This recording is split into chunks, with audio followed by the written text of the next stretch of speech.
Hello, everyone. I am Kayla Moore.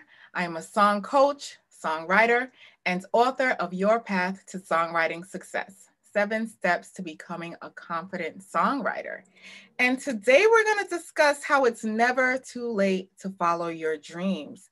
So if songwriting is something that you've always been interested in, definitely now's the time to do it. And today we have a very special guest, Miss Peggy Ivory Brown. Peggy is the author of Next Chapter, It's Never Too Late to Transform Your Life. Peggy is also a personal development coach and an inspirational speaker.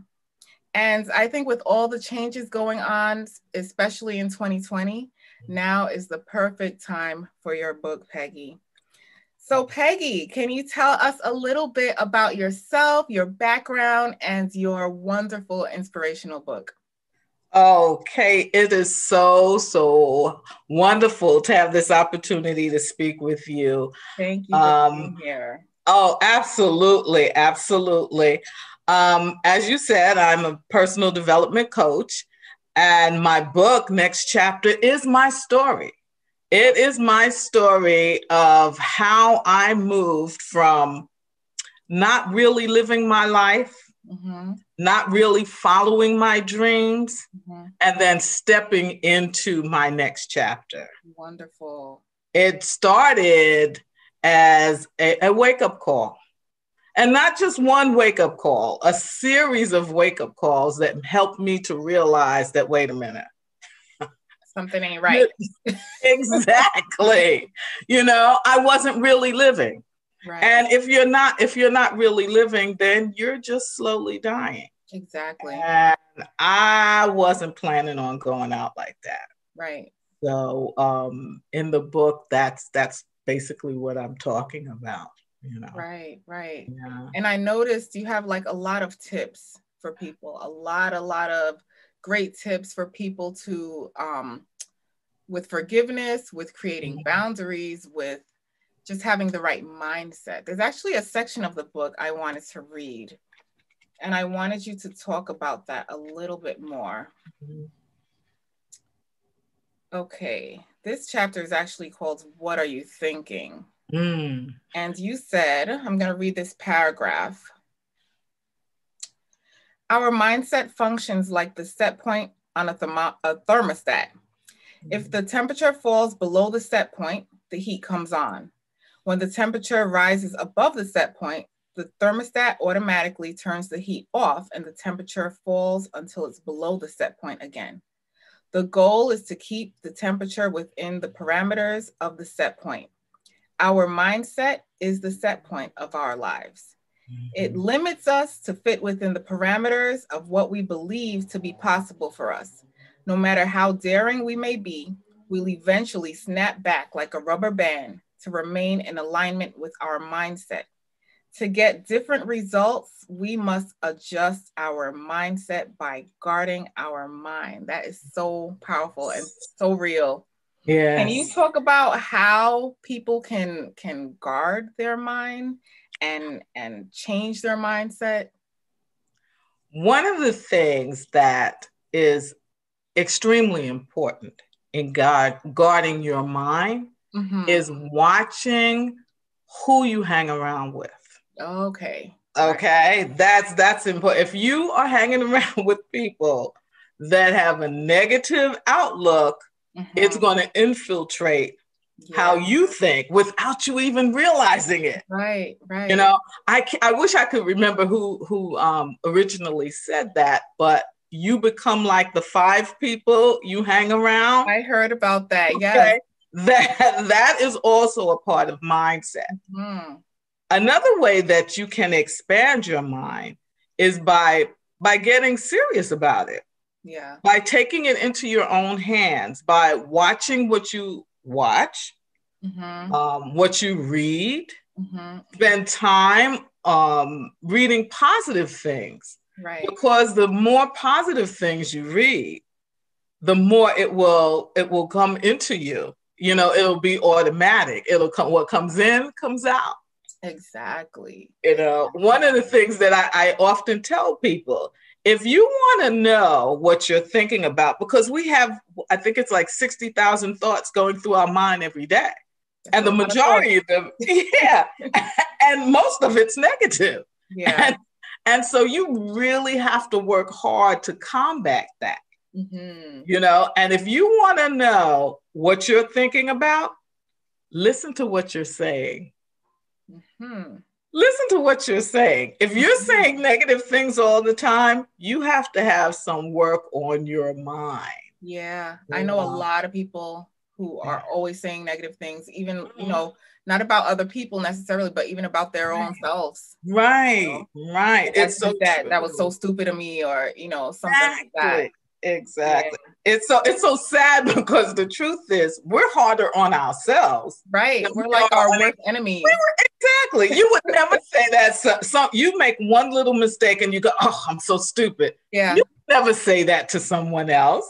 Exactly. You would never say it to someone you love. Exactly. And so you have to learn how to love yourself that way.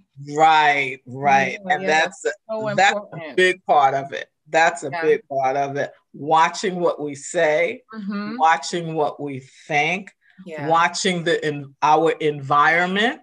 Yep. Okay. And these will all help to expand our mindset. Right. As it takes work. Right. No, it's not magic. It's not hocus pocus. It takes work. And you have to stay at it. You have to stay at it on a continuous basis, you know, and you'll start to see the needle point move a little bit, you know. And tying this into law of attraction, you know, whatever you focus on becomes bigger. Whatever you project, whatever vibes you put out there, it all comes right back to you to reflect what you have going on inside. Right. And you have that power to change your life. Exactly. Based on, you know, how you're thinking. So that's so important. Right. And that's power. That's power. Exactly. Okay. And you have the power. You can't expect someone else to do it for you. Yeah. You have to do it for yourself. Yeah. Peggy, can you tell us, I read in your book about you going to graduation at an age that you didn't think was like normal or acceptable, or you felt a little, I guess, uneasy going to graduation at a later age. Can you tell us about that story and what made you go finish school and where you are today because of that? School was always challenging for me from the time I was a little kid, because I didn't find out until later in life that I had a learning disability. Okay. So I never thought that I could go to college. And when all of my friends were going away to college, I really wanted to go, but I didn't think I could do it. But as part of that whole wake-up call experience, I wanted to go to school just to be a better writer. Okay. I thought it would teach me where to put a comma, where to put a period. Newsflash, I really didn't. I'm still kind of confused on what a semicolon is supposed to do. But there's people for that. There's people for that. Focus on your strengths. Exactly. But I decided I was going to step out and do the things that had always been important to me, that I had dreamed of doing. And at 58 years old, I took one class, an English class. I didn't tell anyone. My real intention was to get an associate's degree, but I was too afraid to really let anyone know that that's what I was doing. And I continued to go. I took 1 or 2 classes a semester. It was challenging, but it was fun because I was doing something that I loved. It like opened up a whole new world for me. That's great. But being an older student, it was difficult because I didn't really connect with my classmates. So at graduation, I throughout the time I was in school, I kind of stayed in the background. I did all the work, but I was in the background because I never felt like I really belonged. Right.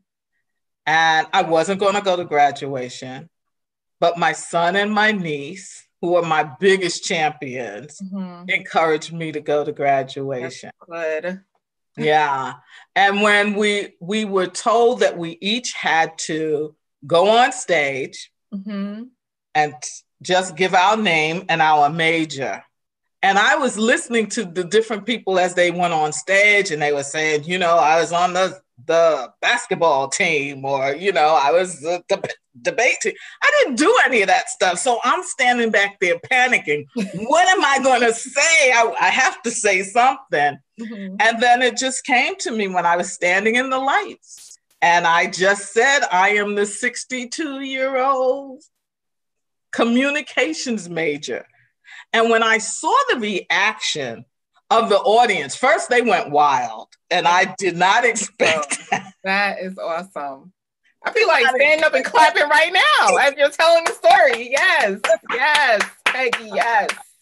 I didn't expect that. But beyond the celebration that I got, or recognition that I got in that moment, when I left the stage, that was what was most moving for me, because I had so many people my age and older coming up and congratulating me, people that didn't even know. And so many people were saying to me, wow, I wish I had the courage to do what you did. And that's when it dawned on me, Kay. Yeah. So many people have dreams that they allow to die.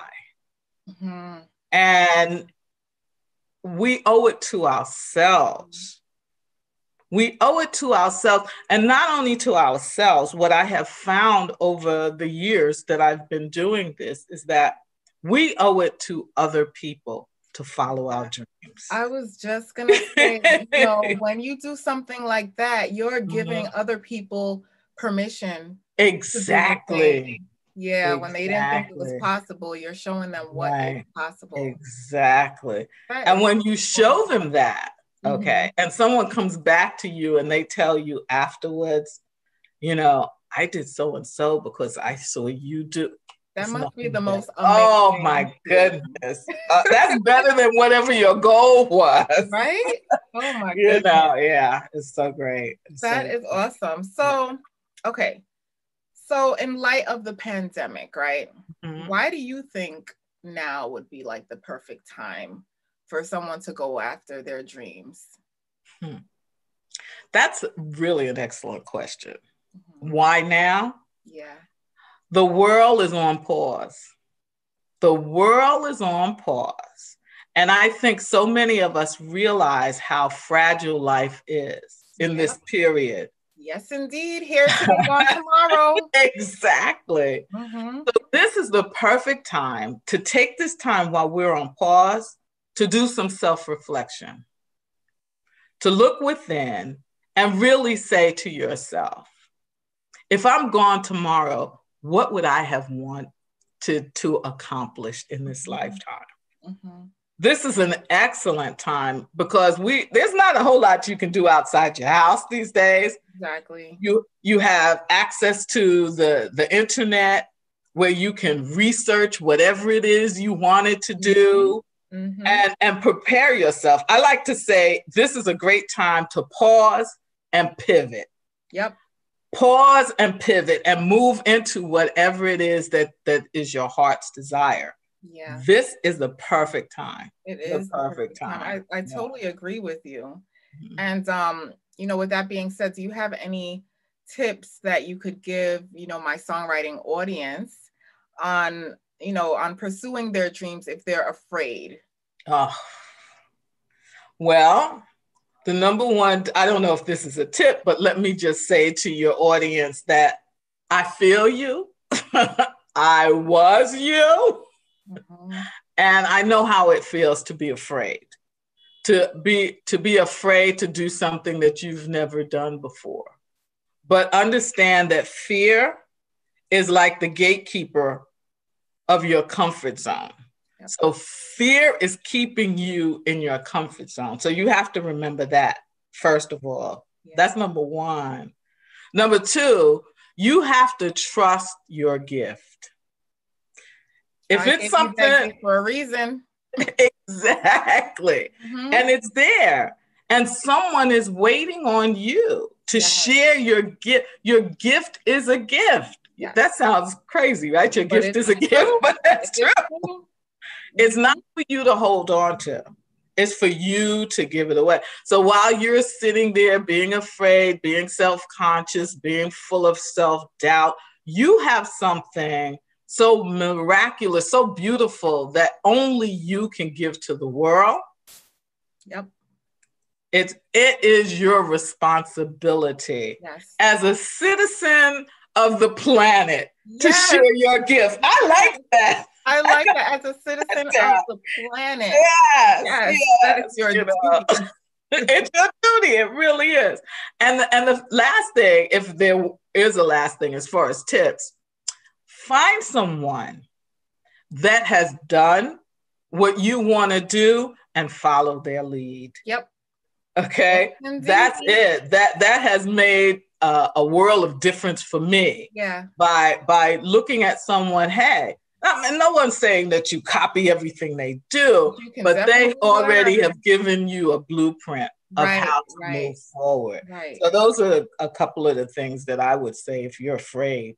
That's really, really great advice. Thank you so much for that. You're welcome. And so how can people get your book, Next Chapter? Tell everybody how they can get your book, how they can reach you if they want, some personal coaching.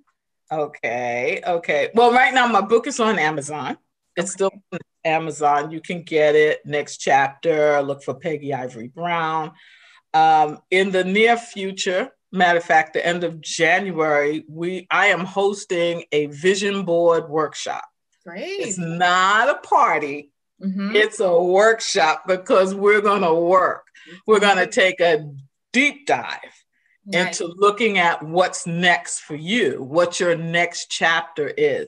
You will not just walk away with a pretty board with pretty pictures, because there'll be pictures on it too.